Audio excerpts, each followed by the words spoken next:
Hi Y11 and welcome to your second lesson of the week, which is the second part of your tectonics closing the gap. And today we are going to focus on the case studies that you have to know in order to be able to apply this knowledge to a real life example.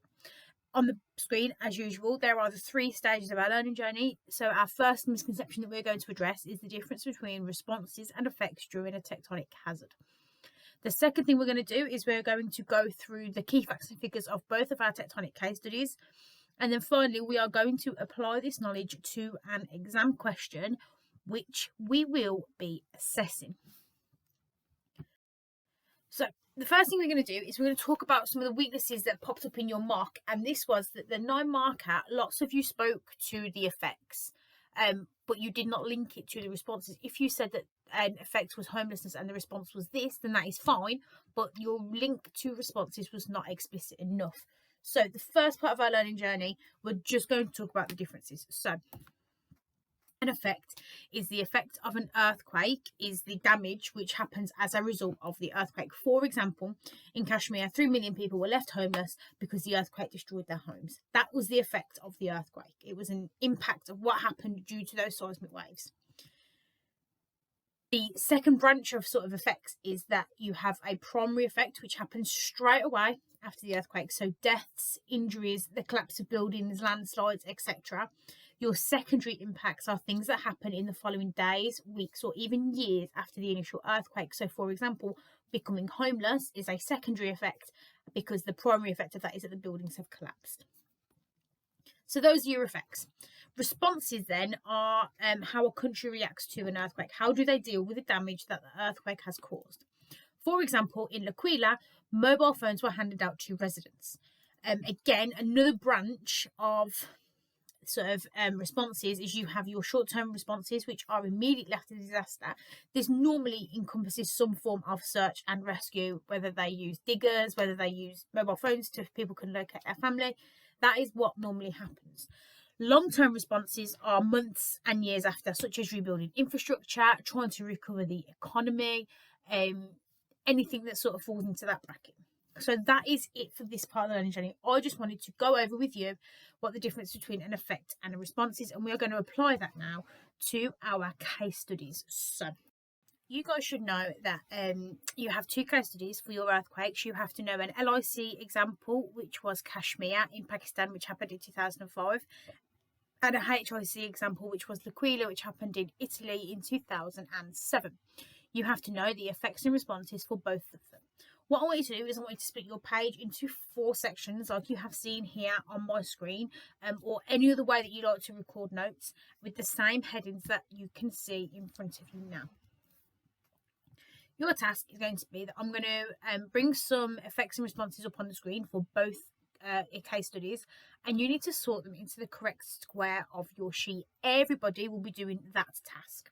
Then there are different stages to your extension of your knowledge. So, for example, if you are working at a developing level, so levels 3 to 4, you are going to say if they are primary or secondary effects and if they are short or long-term responses.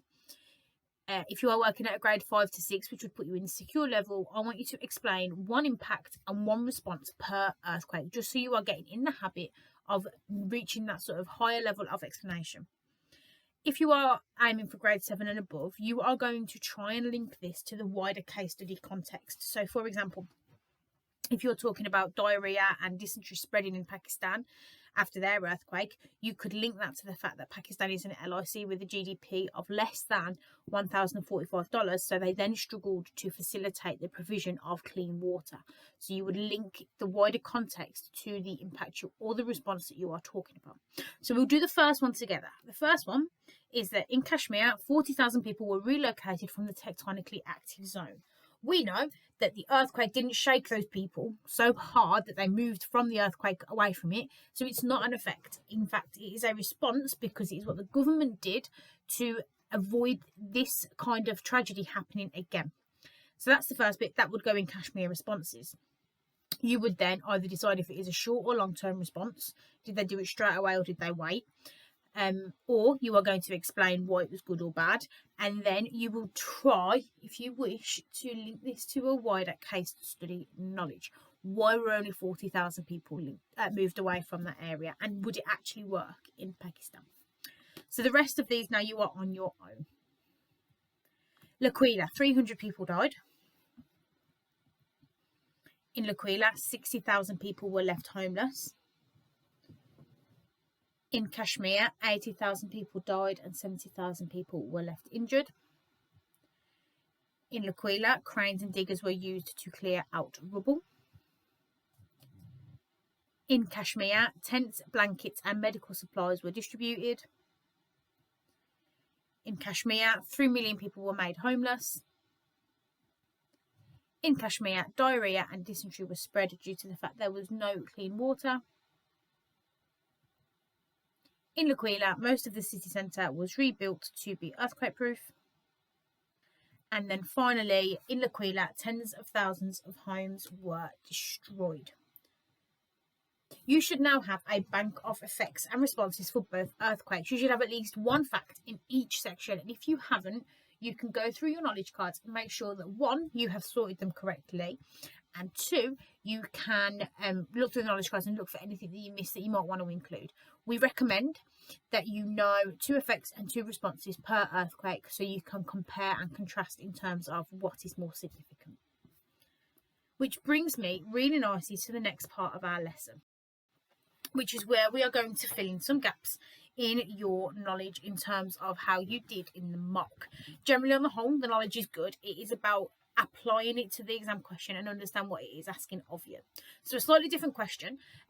This case, it is using a named example of a tectonic hazard you have studied. To what extent are secondary impacts more significant than primary impacts?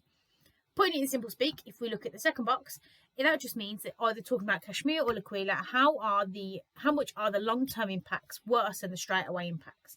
And because it is a 9 marker, it is 2 pedal howevers and a conclusion, and you are also marked on your spelling, your punctuation, your grammar, and your use of keywords. So my biggest pet peeve is when you all spell Kashmir with a lowercase k. Place names, countries, proper nouns, all begins with capitals. Please use full stops, please use commas, etc.